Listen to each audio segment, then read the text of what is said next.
எடப்பாடி பழனிசாமி முதலமைச்சராக வந்துவிடக்கூடாது என சிலர் பேசி வருவதாக அதிமுக முன்னாள் அமைச்சர் OS மணியன் கடுமையாக சாடியுள்ளார்.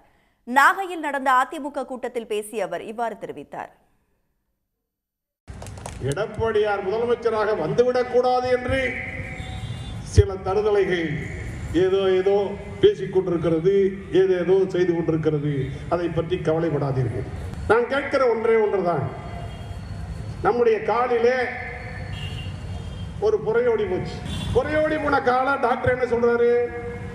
இதுக்கு மேல காப்பாற்றணும்னா அது வரைக்கும் வெட்டி போட்டிருக்கேங்கிறார். அதுபோல இன்றைக்கு எடப்பாடியார் புறையோடி போனவர்களை வெட்டி போட்டிருக்கிறார்.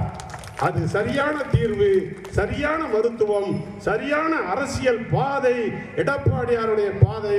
எடப்பாடியாரை முதலமைச்சராக்குவோம் என்று இந்த பேரறிஞர் பெருந்தகை அண்ணா அவர்களுடைய 117வது ஆண்டு பிறந்த நாளிலே சூளுரை ஏற்போம். உடனுக்குடன் செய்திகளை தெரிந்து கொள்ள சன் நியூஸ் பெல் ஐகானை கிளிக் பண்ணுங்க.